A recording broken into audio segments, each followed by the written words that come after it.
diáspora, pero nos quedaron dos cosas de ayer.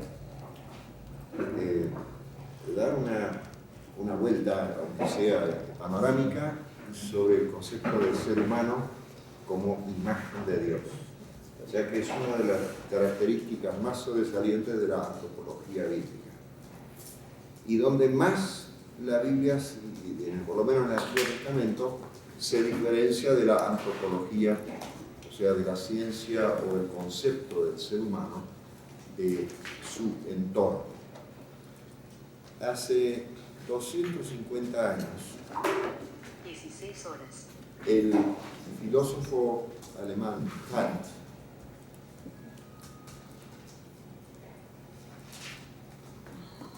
el filósofo alemán Kant escribió en su obra La crítica de la razón práctica, cito, dos cosas llenan el ánimo de admiración y respeto, siempre nuevos y crecientes, cuanto con más frecuencia y aplicación se ocupa de ella la reflexión.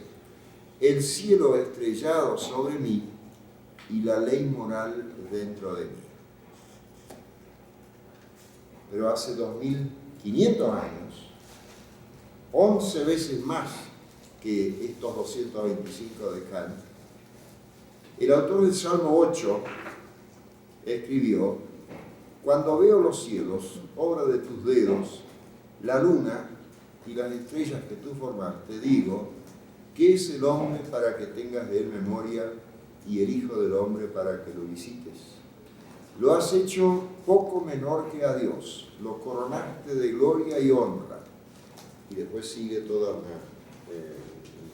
la descripción del dominio del ser humano. O sea, lo que Kant admiraba filosóficamente, el cielo estrellado y la ley moral, el salmista no admira esas dos cosas, sino que mira el cielo y después admira la creación del ser humano, hecho poco menos que Dios o ángeles, según se quiera interpretar.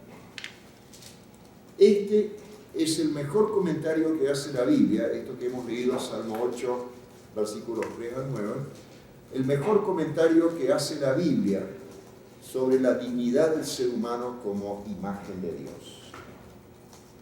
Pero a diferencia de Kant, el salmista dirige su admiración a la grandiosa obra de Dios y a la dignidad que el Creador le dio al ser humano. Y lo hace en forma de alabanza. No le podemos culpar al filósofo si no hace alabanza, pero hay una diferencia de la actitud frente al universo y a la creación y al Creador. Entonces, el mejor punto de partida para lo que vamos a estudiar académicamente es la alabanza del Creador y no meramente una reflexión filosófica sobre el ser humano. No hay que olvidar que Kant se enmarca en una época en la que se piensa que todo lo podemos, que la razón sabe todo. El último que todavía anda creyendo eso dijo, we can. ¿Hace falta decir quién dijo eso? Obama. Fue su eslogan para ganar.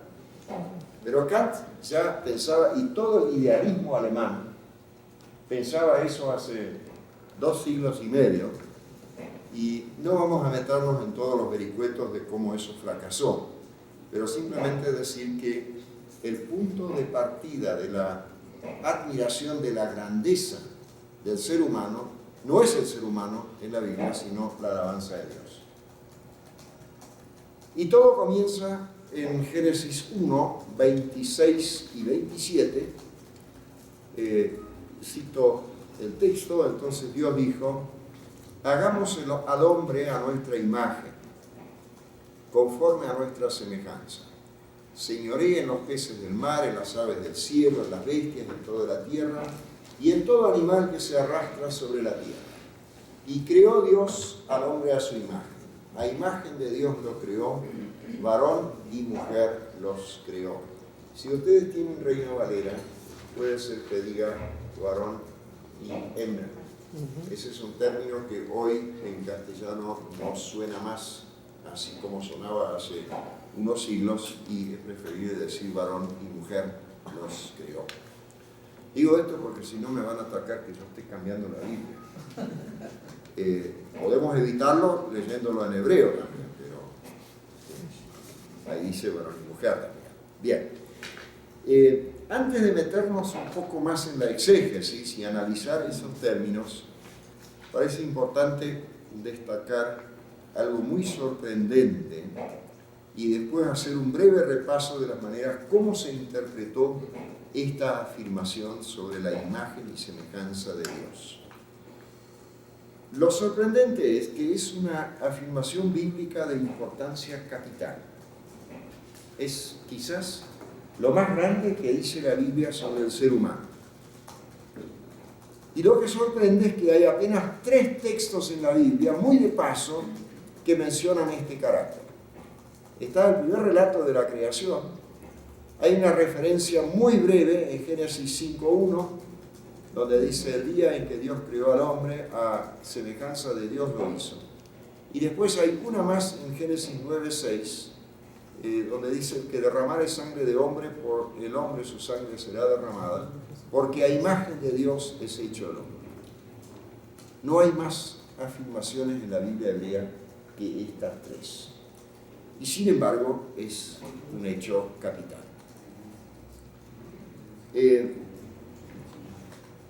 En la versión griega del Antiguo Testamento, la Septuaginta, este concepto es retomado en 2 textos más agregados al índice de la Biblia hebrea. Ustedes saben que la Septuaginta, eso lo vamos a ver más adelante, contiene más textos que la Biblia hebrea.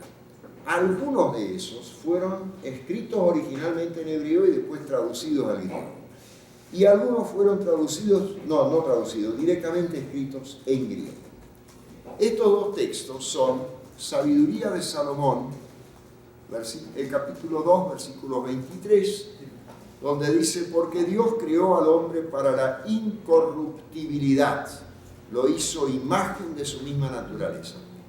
Y el otro texto es Eclesiástico, no lo confundan con Eclesiastés. Eclesiástico también se llama Siracides o Jesús Sirac. Ahí dice en 17.3: y los creó según su imagen.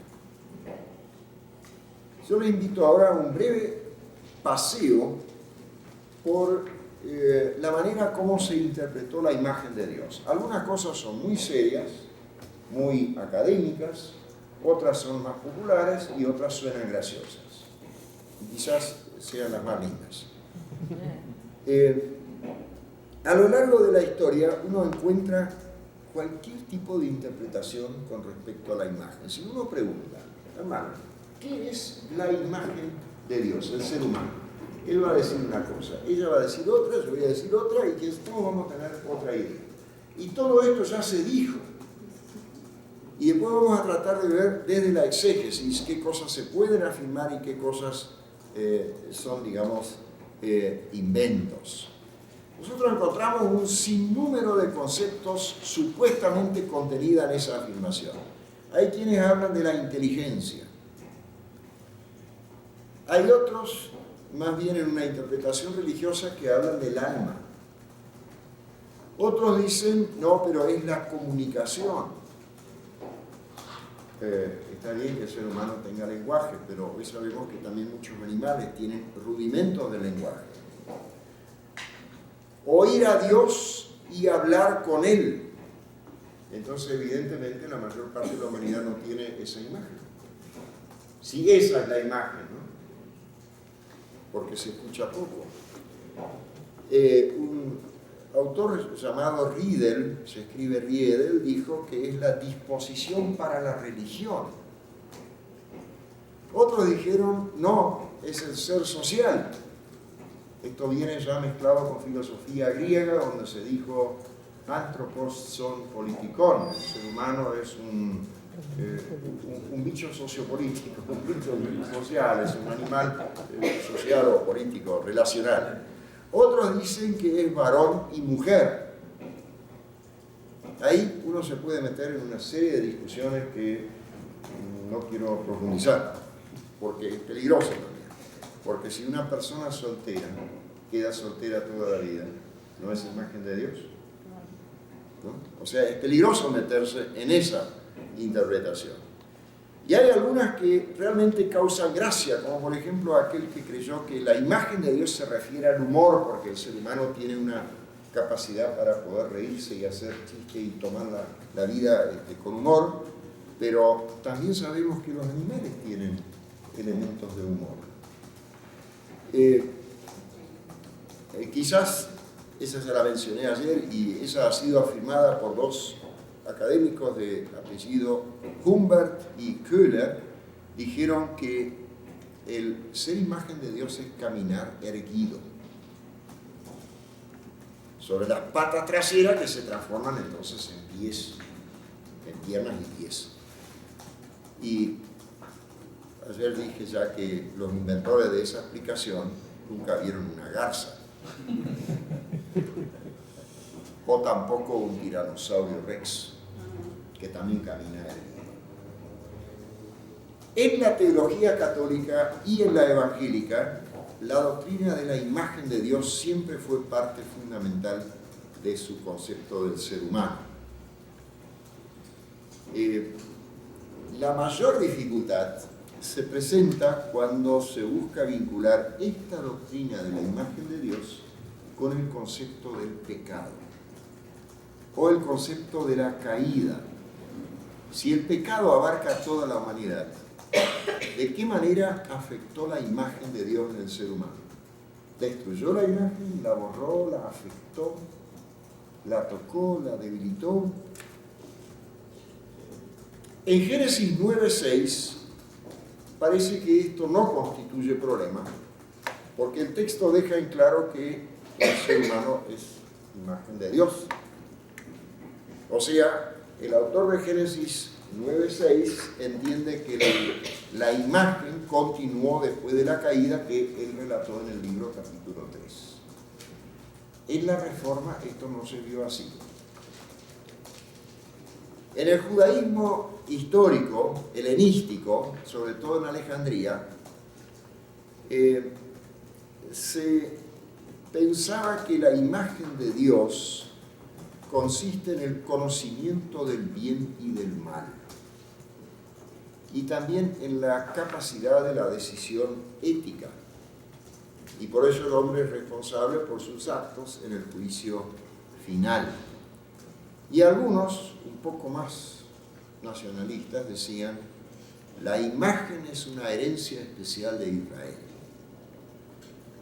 aunque Génesis habla del ser humano, y no del hebreo, ni del judío, ni del israelita, ni del habitante de Canaán, ni de Israel, sino del ser humano.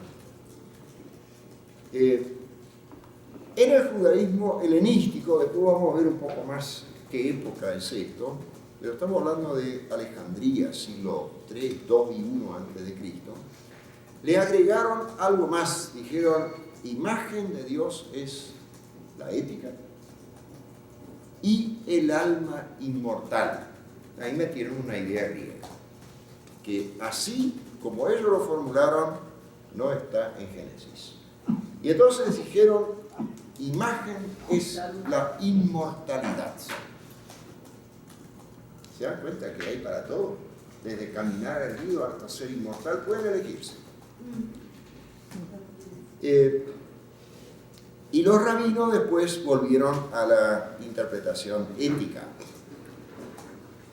Y ahora viene un judío, quizás el mayor filósofo que tuvo el mundo judío de la antigüedad, Filón de Alejandría. Estamos ahí en la época, rondando en la época del Nuevo Testamento.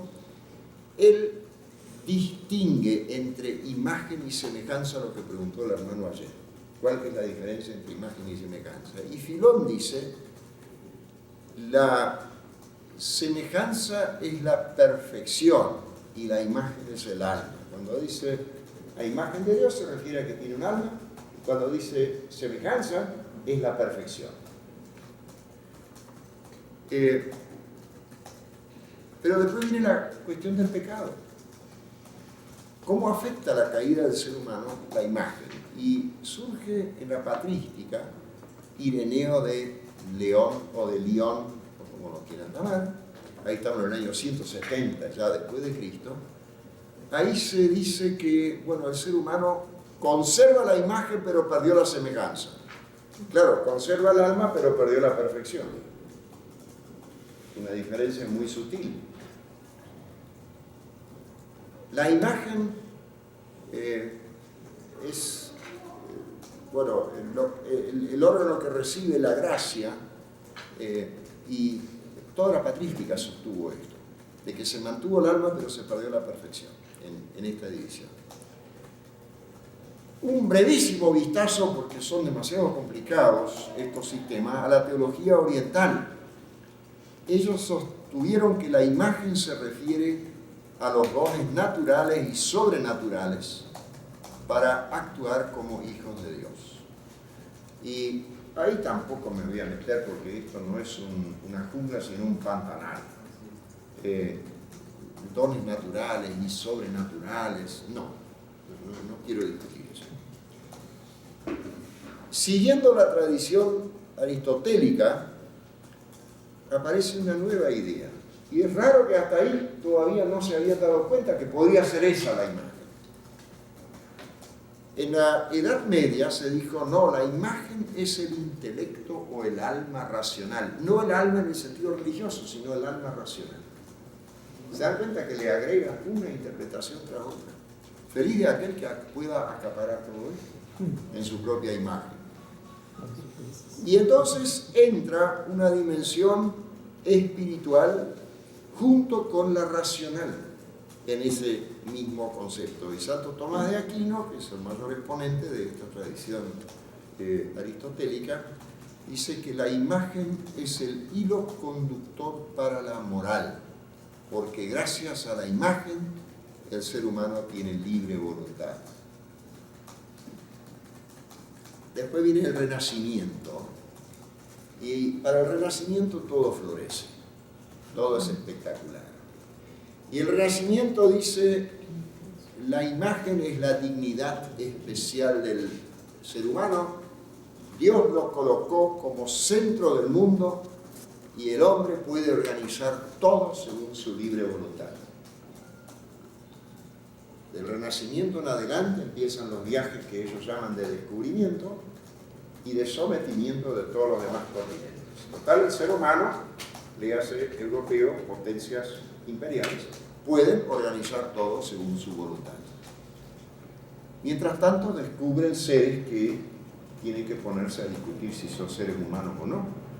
Y hacen discusiones que son peores que las bizantinas sobre el sexo del ángel. A ver si los niños tienen alma. ¿Sí? Ubican esta discusión. Larguísima fue esa.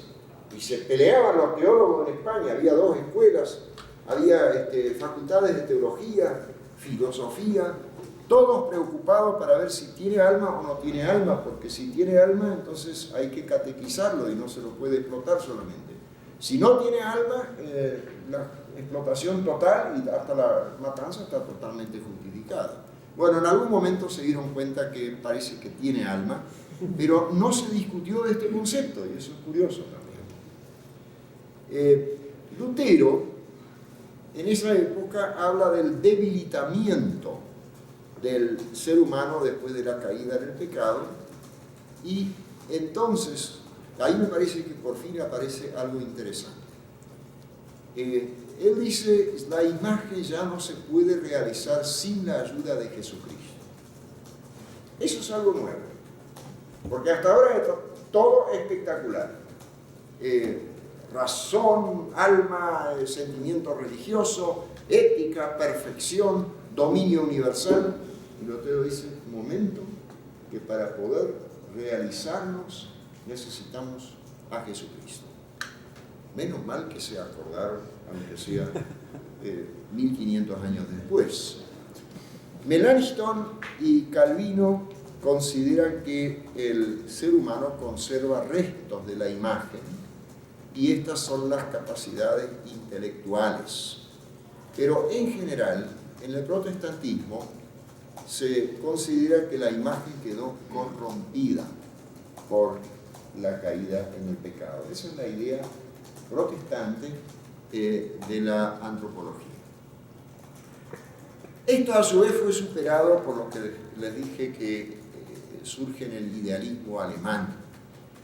Ellos plantean ascender a un escalafón o escalón superior y la meta es la imagen total de Dios, y desarrollan el concepto de la perfectibilidad de la naturaleza humana. No se les ocurre que se puede degenerar más todavía. Esta cosa siempre hay que verlo a la distancia para no caer exactamente en los mismos errores, para que no tengan que decir algún día que lo único que la historia enseña es que el ser humano no aprende nada de ella. Es una tragedia, ¿no es cierto? Pero esta cuestión del idealismo vuelve una y otra vez. También va a afectar a América Latina con la época del positivismo. Estamos hablando de 1880, donde los gobernantes creen, bueno, ustedes eso lo conocen, ¿no? En tiempos más recientes, casi ya no se habla más del ser humano como imagen de Dios. La antropología cristiana deja de dar, digamos, sustento a la identidad del individuo. Cuando hoy se discute qué es el ser humano, en pocas discusiones se introduce este concepto. Y surge un crítico que se llama Ludwig Feuerbach, alemán. Él criticó radicalmente ese concepto y sostuvo, no, muchachos y chicas, esta cuestión es al revés. No es que Dios crea al ser humano según su imagen, sino el hombre crea a Dios según su imagen. O sea, puso pata para arriba toda la filosofía, todas las afirmaciones, etc. Y claro, eso sacudió mucho. No hablemos más del hombre como ser humano, imagen de Dios, sino al revés. Nosotros hemos creado a Dios. La discusión ahí siguió. Retomo 2 o 3 cositas más. Karl Barth, el suizo reformado, le dio una vuelta nueva a toda esta discusión y dijo que el ser humano en su relación con Dios está vinculado a su relación con el prójimo. Entonces la imagen no tiene que ver solamente con la imagen de Dios en mí, sino que hay una estructura relacional y todo lo que digamos sobre la imagen tiene que relacionarse con la imagen en los demás, en el otro. Y la imagen consiste en una relación. Me parece una idea muy linda, muy importante. Dietrich Bonhoeffer vio la imagen en la libertad, pero esto no era una cualidad ontológica, sino una relación y un ser libre para Dios y para el otro, pero fundado en Jesucristo. En ese punto él era bien luterano. Llegamos al Concilio Vaticano II. El concilio es una especie de ayornamiento de la Iglesia, y entonces querían elaborar una imagen positiva del ser humano, y dicen que la imagen fundamenta la dignidad del ser humano. Según el Catecismo de la Iglesia Católica, párrafos 355 al 57, el ser imagen de Dios implica la capacidad de conocerse a sí mismo, darse libremente a los demás y entrar en comunión con Dios y los otros. Una idea que ya deja lo de la perfección y todas estas cosas y habla también de relaciones, de conocerse y de entregarse.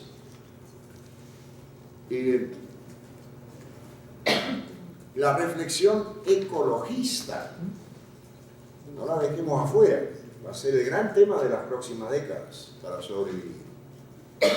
Criticó el concepto de imagen y dijo que con tanto hablar de imagen de Dios que domina los peces del mar, las plantas, las hormigas, los insectos y todos los bichos y todo el universo, lo que ha hecho el ser humano es destruir el universo. Entonces, cuidado con esto de imagen como dominio. Y un filósofo, Lynn Townsend Wilde en 1967 identificó como la causa de la explotación la antropología cristiana, que las iglesias siempre predicaban ser humano como imagen, dominio del mundo, y miren lo que hemos hecho y hemos destruido tanta parte de la naturaleza. Él criticó esto como antropocentrismo, como que en nuestro pensamiento el ser humano es el centro de todo, y nos olvidamos con este concepto, mal aprovechándolo, que no somos el centro, sino en todo caso representantes de Dios, para el cuidado del universo. Bueno, estos son, digamos, maneras de interpretar la imagen de Dios a lo largo de 2000 años de historia, en 10 minutos bien comprimido. Y ahora vamos a ver algunas cuestiones exegéticas. Los dos términos hebreos que se usan acá son Tselem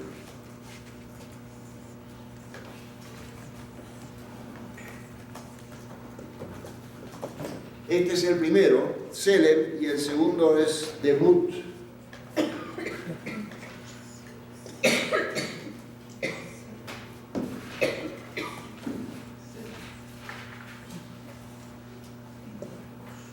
Tselem y Debut.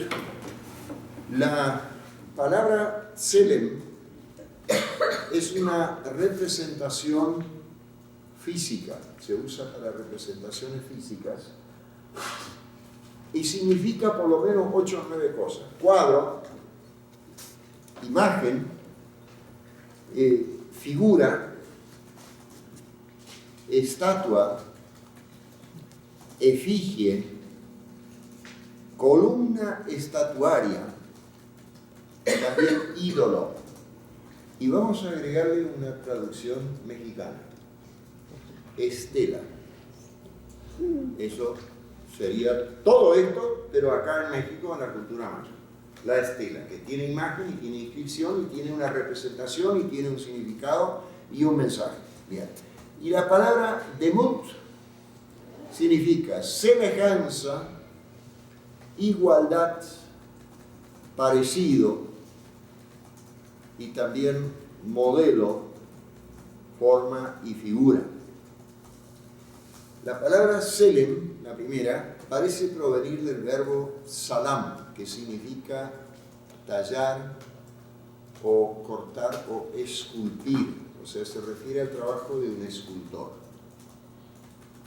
En Génesis 1 y 9, el término se emplea para todo ser humano, y en Génesis 5:3 para hablar del parecido del hijo al padre. O sea, cada uno de nosotros es como una imagen de su papá. Los dos términos en realidad son muy parecidos e intercambiables. En Génesis se mencionan los dos porque una de las costumbres de la forma de expresión del hebreo es el paralelismo membrolo. Decir la misma cosa con dos frases, por ejemplo con sinónimos, o cuando se quiere afirmar algo más radical con antónimos, o con un superlativo. El paralelismo sirve para remarcar una idea. Esto es forma de expresión de la literatura sapiencial, pero también aparece acá. Hagamos nuestra imagen, a semejanza, etc. Es una especie de paralelismo, con pequeños énfasis diferentes. Y lo que hay que evitar a toda costa, porque eso la Biblia no lo quiere y lo prohíbe, es la traducción como retrato, o sea, copia. No es una copia, apunta a un parecido, a algo que tiene un original acá y acá una especie de representación, pero no es un retrato. O sea, el ser humano no es una pintura del ser humano. O si queremos términos más modernos, el ser humano no es una fotografía, o peor aún, no es un holograma de Dios. Los dos términos apuntan a una comparación. La exégesis en las últimas décadas, estudiando esta terminología, llegó a establecer que lo que el texto quiere decir es que el ser humano es algo como un representante de Dios en la tierra. Porque la afirmación, hagamos al hombre a nuestra imagen, a nuestra semejanza, está inmediatamente vinculada con la siguiente frase: que señoree los peces en el mar, las aves en los cielos, las bestias, toda la tierra, todo animal.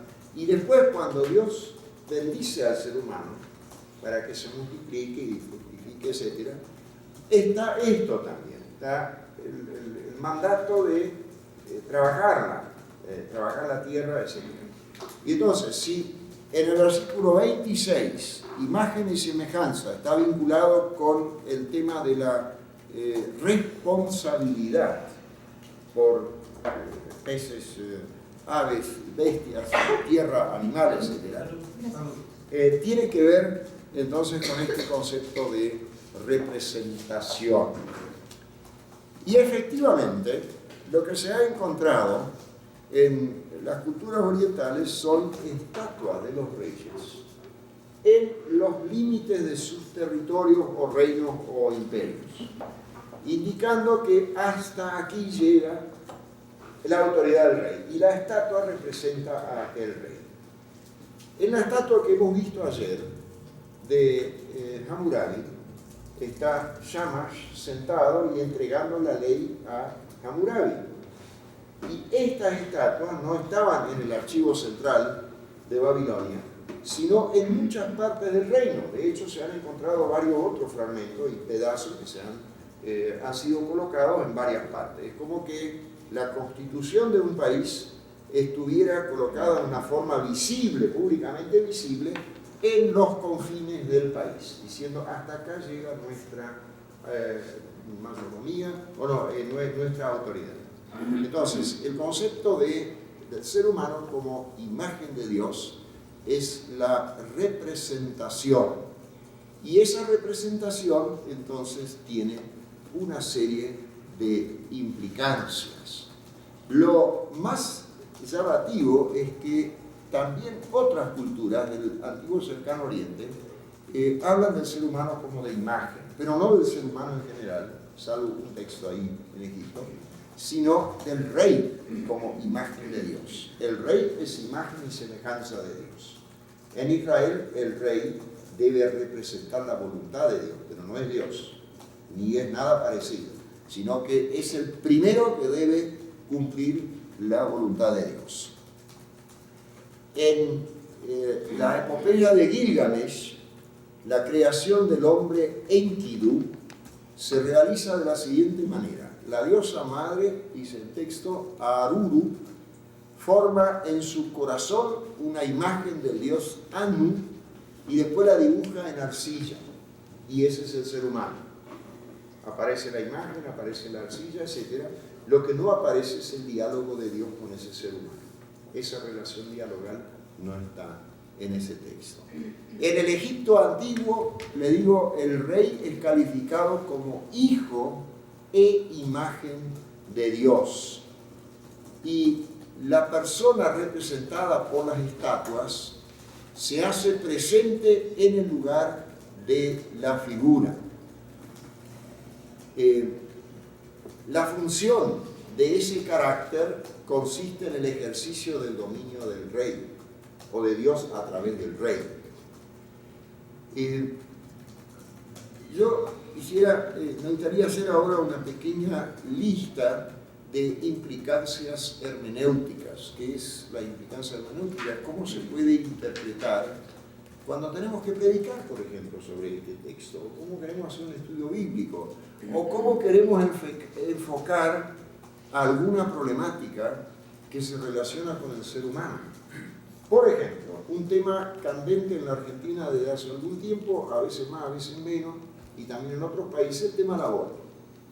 Eso se discute en muchos círculos desde los más conservadores hasta los más radicales, y todo lo demás entre medio también.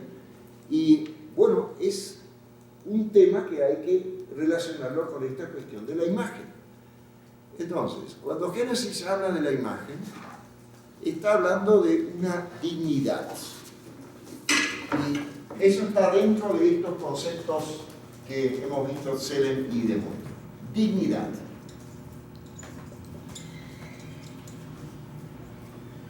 Porque de los animales no se dice que tienen imagen o que son imagen de Dios. Dios bendice a los animales marinos y a las aves, pero nada igual al ser humano en cuanto a imagen de Dios. Los animales son bendecidos también. Están mucho más cerca de nosotros de lo que nosotros creemos, teológicamente. Contra toda división griega entre cuerpo pasajero, malo, inferior, y alma, supuestamente superior o espiritual, el relato del Génesis habla del ser humano. Entonces, imagen no es el alma, tampoco es el cuerpo.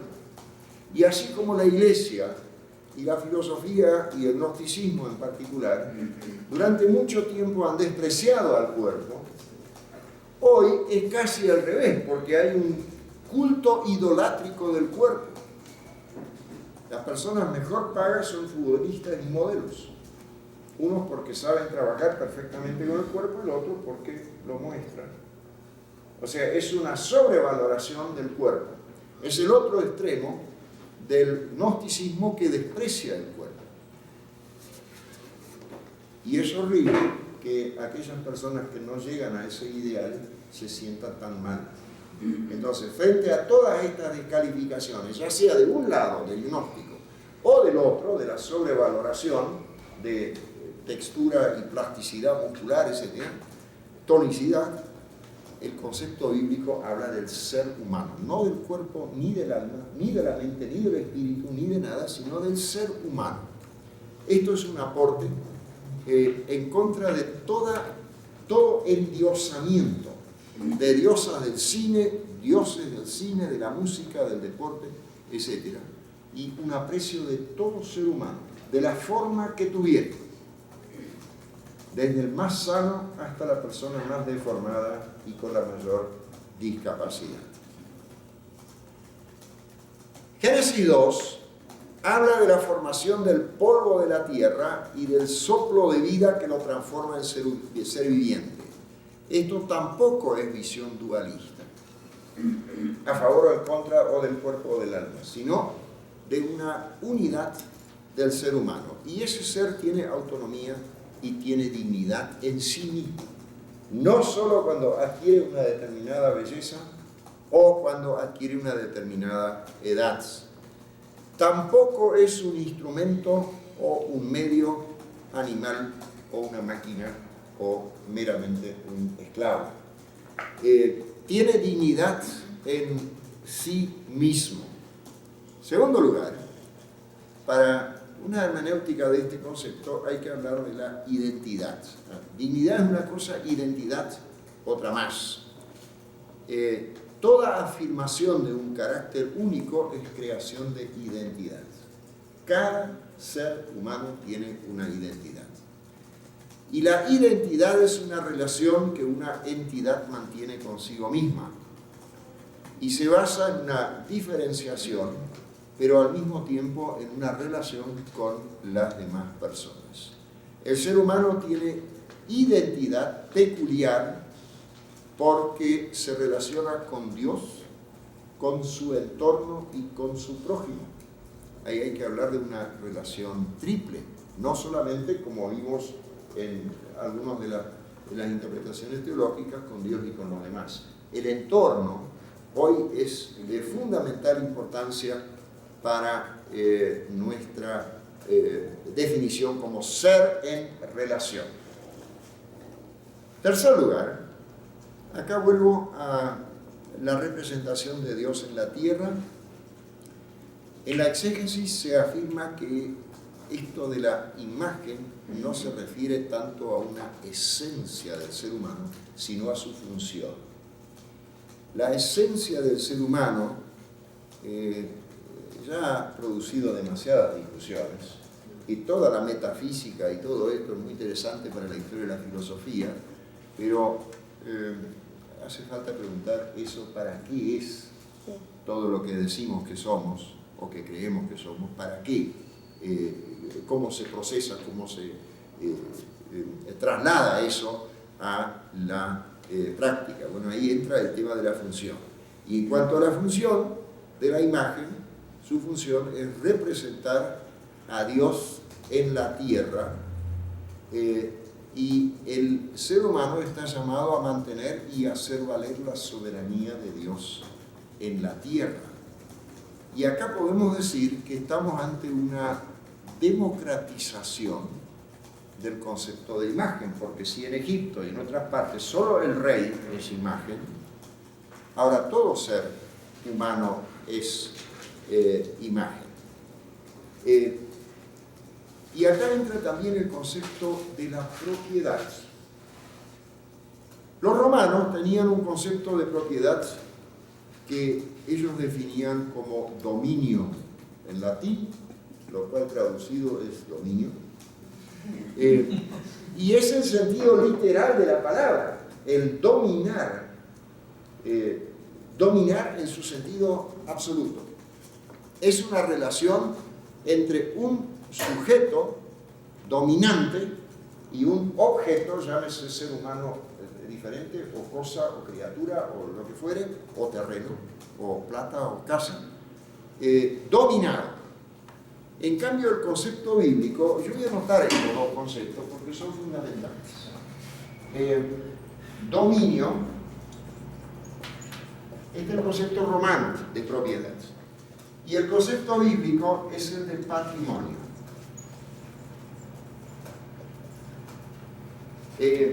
La mayor parte de la legislación occidental ha tomado este concepto, la mayor parte, no todo. Algunas cosas son consideradas también patrimonio, por ejemplo, patrimonio cultural, o patrimonio social, o incluso patrimonio cultural o natural de la humanidad. Pero son algunas cosas de lujo, son esto para llenar los libros de la UNESCO, para ir a mirarlos y sacar fotos. Pero hay otras cosas, como por ejemplo el concepto del agua, o de la tierra, y otros más, que espero algún día pasen del dominio al patrimonio. Hay países que luchan para que, por ejemplo, el agua sea considerado patrimonio y no dominio.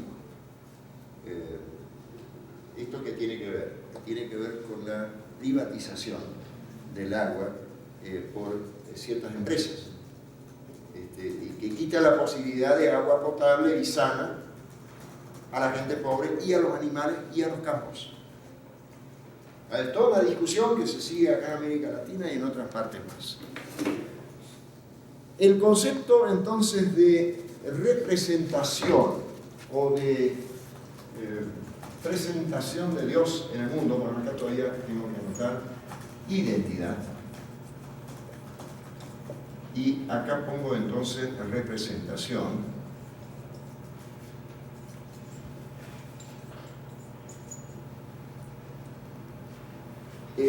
Este concepto de representación se encuentra interesantemente en Eclesiástico 17, 5 al 13. No vamos a leerlo, ustedes simplemente anótenlo. Y este concepto de representación y de una identidad o una imagen democratizada valora también todo trabajo humano como desarrollo de la capacidad que Dios le dio al ser humano para el beneficio de todos. Acá llegamos al concepto de trabajo y de profesión de la Reforma. En la Edad Media se consideraba que la profesión religiosa, tanto sacerdotal como la del monje o la monja, era un estado de santidad superior y era una cosa, digamos, que tenía que ver con un llamado de Dios. En la Reforma, que se vincula también con una democratización de estos conceptos, Lutero insiste que todo trabajo honesto es llamado de Dios. Todo trabajo honesto. Desde el más pequeño que corta las suelas para un zapatito, hasta la del jefe del Estado o la de la dirección religiosa superior. Y él elabora eso a partir de del término alemán, en primer lugar, Ruf, que significa el llamado, y profesión, en alemán, se llama Beruf. Toda profesión es un llamado de Dios. Y el llamado en sí, como hecho, es así. Berufo. Hasta antes de la Reforma, se hablaba del llamado para el llamado religioso. Este hermano sintió un llamado de Dios, por eso ahora es pastor, o es sacerdote, o monje, o una mujer monja. En la Reforma, la Berufung es el llamado que hace Dios a todo ser humano para que haga algo útil para el cuerpo social entero. No solamente a nivel religioso, sino toda profesión. Eso seculariza el concepto del llamado de Dios y se vincula con la imagen porque ahora todos tienen la responsabilidad de representar a Dios uno al otro en su trabajo. No solo en la predicación o en la celebración del sacramento, lo que fuera. Berufung, Beruf, Ruf. Nosotros en castellano todavía decimos el llamado. Tú sentiste el llamado al ministerio pastoral. Pero cuando alguien trabaja de carnicero o de profesor de filosofía, en el concepto de la Reforma está ejerciendo su llamado con todos los derechos y deberes que tiene el hermano, que tiene el llamado a la proclamación del Evangelio. Esto es un aporte a la democratización del concepto de imagen de Dios en el sentido de representar a Dios y ser responsable para todos los demás. Zwingli y Calvino también van a trabajar en esta temática. Esto valoriza todas las ciencias y no menosprecia ya ninguna. Durante la Edad Media, la filosofía se llamaba Ancilla Theologiae, la empleada de la teología, la empleada doméstica, la sirvienta. Eso se termina a partir de la Reforma. Cuarta idea derivada del concepto de imagen en la discusión con el entorno es la soberanía del ser humano y la capacidad de decidir. Ahora borro el llamado y pongo acá la libertad de decisión. Esto es un asunto más complicado y no vamos a entrar en esto porque la cuestión de la libertad del ser humano y los diversos condicionamientos por la genética, por la educación, etcétera, es algo muy complicado, pero simplemente quiero decir que Génesis 2 desarrolla este concepto de la libertad. Acá está el árbol, pueden comer de todos los frutos, pero de este no. Al prohibirle o al decirle que este no, implica que tiene libertad de hacerlo o no, porque si Dios lo hubiera prohibido tajantemente, ¿por qué hizo plantar ese árbol? ¿O por qué hizo crecer ese árbol? Entonces, la figura del árbol es figura de la libertad. Y a pesar de la interpretación de la Reforma de la imagen corrompida, como dije, el texto hebreo sigue afirmando que el ser humano puede escuchar a Dios como también decirle que no. El siguiente punto, esto también sobrepasa la los conceptos del entorno bíblico, es que en el concepto de Adán, ser humano, la Biblia está hablando de la humanidad. Significa que en el concepto de imagen del ser humano como imagen de Dios se está hablando de la unidad del género humano. Esto tiene una implicancia enorme para el entendimiento entre todas las naciones, etnias, lenguas, etc. Y también a nivel eclesiástico para lo que llamamos ecumenismo. Tiene bases en el concepto del ser humano como Adán con imagen de Dios. Unidad del género humano. Y lo pongo así, porque si hay un término errado de antropología, es el de las razas. Se puede hablar de etnias hasta cierto punto, porque también son construcciones culturales. Pero raza, hay una sola, es la humana. No hay una raza blanca, una raza amarilla, una verde y una negra, y una cobriza. No existe eso. Es una sola raza que es la humana. Unida, miren, esto la Biblia con otras palabras ya lo dice desde hace varios milenios. Y cuántas locuras se cometieron con los conceptos de razas. Las peores aberraciones. El siguiente puntito, este es muy breve, el derecho y el deber de estar informado. Si uno es imagen de Dios y puede escuchar y puede hablar, también tiene derecho y tiene un deber de informarse para poder comunicarse. Y este derecho tiene tres raíces.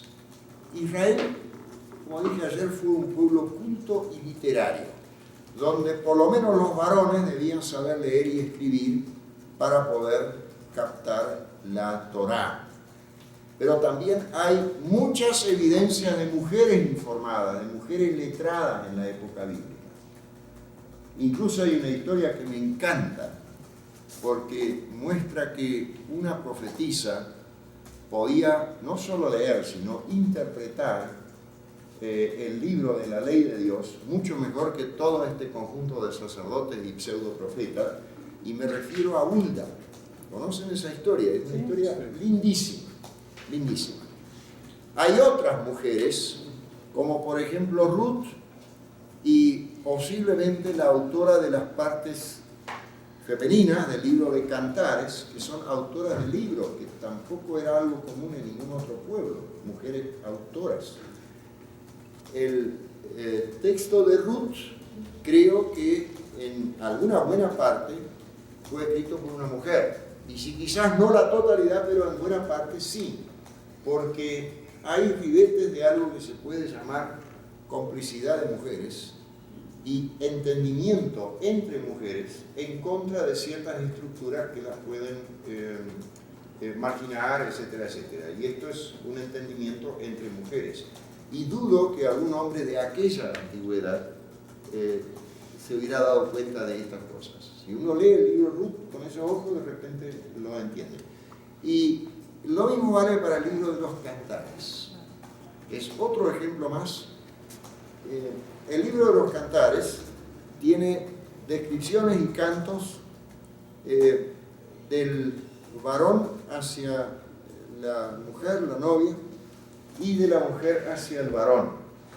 Y si los primeros son cantos de amor escritos por un varón hacia su novia, su mujer, su adorada, lo otro tiene que ser cantos, es una deducción lógica, tiene que ser cantos de una mujer o varias hacia el varón, porque si no, en esa cultura eso hubiera sido raro, por decirlo suavemente.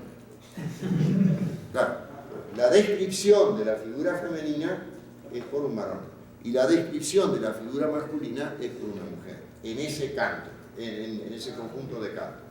Digo raro para no meternos en otros pantalones. Ustedes me entienden.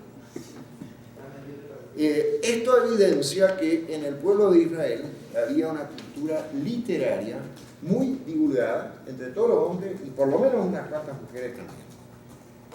Esto también dice que no solo ni el rey ni el faraón, sino el ser humano en general. La humanidad es imagen de Dios. Esto es una democratización de los derechos. La escritura y la información eran patrimonio y dominio de las clases superiores en Egipto y en Mesopotamia. En Israel se popularizó esto y sin duda este proceso, como les dije ayer, se vio favorecido por los 22 signos del alfabeto hebreo, que son fáciles de aprender frente a los 600 y 700 de los otros sistemas. Y tercero, en Israel hubo grupos de contención de las personas donde se transmitía la información religiosa, histórica y ética en la familia y a partir de la época intertestamentaria en la sinagoga. La sinagoga es una democratización de la relación con Dios. No hay un intermediario que media entre Dios y los demás y que se llama sacerdote, sino que en la sinagoga hay un archisinagogos, que es un jefe para el orden de la sinagoga, pero todo varón puede leer e interpretar y todos pueden orar. Una democratización en más o menos el año 300 a.C. hasta la actualidad. Esto se proyectó al cristianismo, donde la comunidad de fe asume esa función de contención y de transmisión de la información y de la celebración, etc.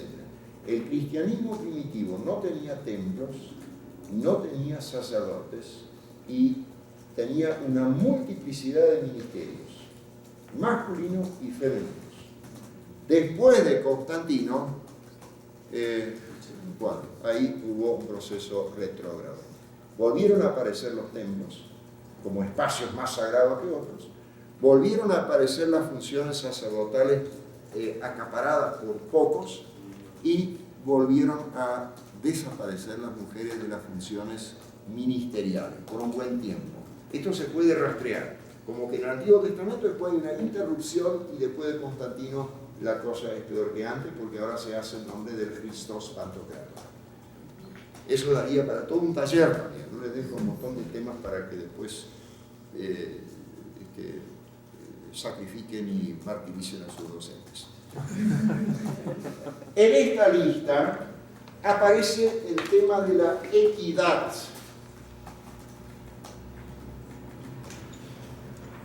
Yo no meto acá la palabra feminismo porque eso es un anacronismo total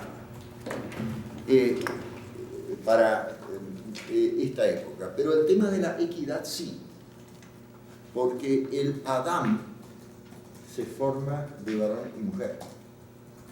Y en el segundo relato también se forma de varón y de mujer. Y la implicancia de que Adán, no el muchacho llamado Adán, sino Adán en el sentido hebreo de la humanidad, del ser humano,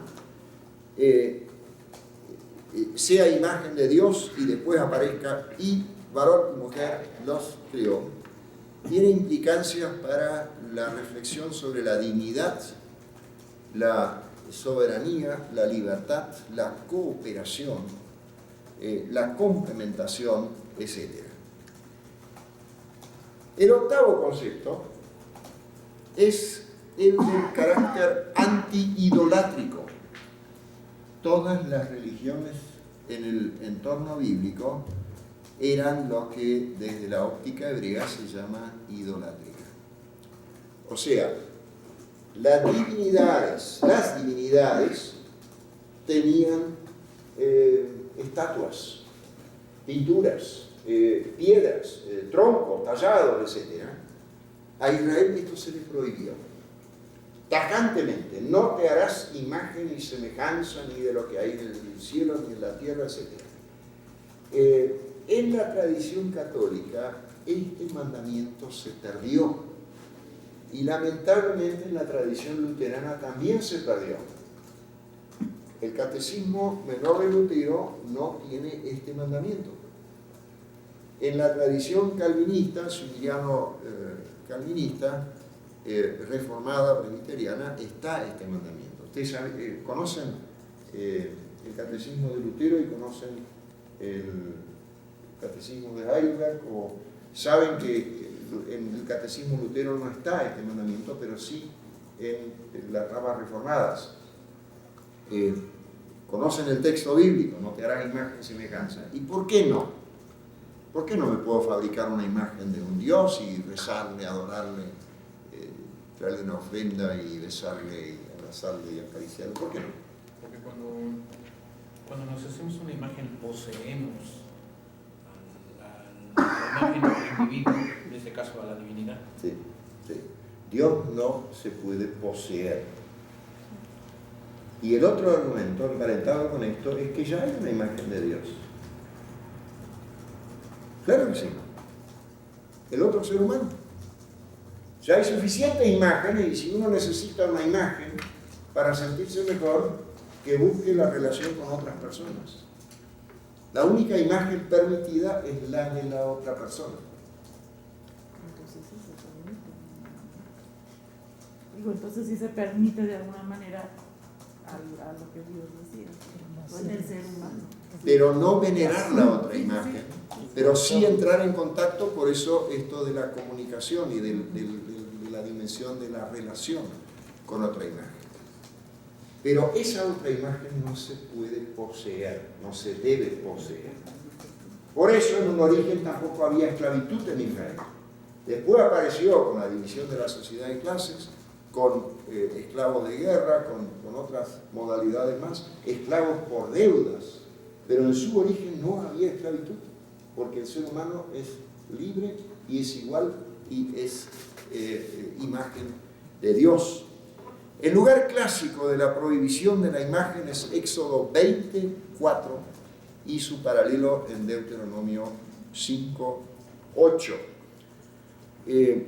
Esta prohibición de la representación figurativa de la divinidad está en oposición a toda la cultura del entorno. Israel siempre sintió la tentación de hacerse imágenes. Y no hay que idealizar tampoco la situación y decir que todos los otros eran idólatras, Israel era perfecto. También había imágenes, también se fabricaban imágenes, las llevaban como amuletos colgados del cuello, en el bolsillo, la tenían en la casa medio escondido, que no la viera el maestro o el superior. Pero el énfasis, y esto sí, con el profetismo es cada vez más fuerte, el énfasis es en el monoteísmo y en un concepto espiritualizado de Dios. Eso es importantísimo, es un concepto no material de Dios para que nadie lo pueda poseer. También es un concepto anti-imperialista. Equidad, y acá pongo no o anti-idolátrico debería poner.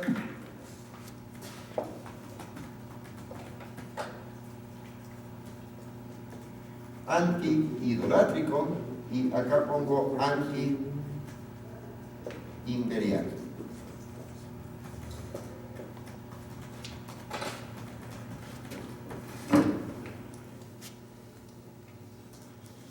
Esto se vincula con la discusión con el entorno, donde el rey proviene de Dios y en la Biblia la imagen de Dios es todo ser humano y no el rey o el jefe.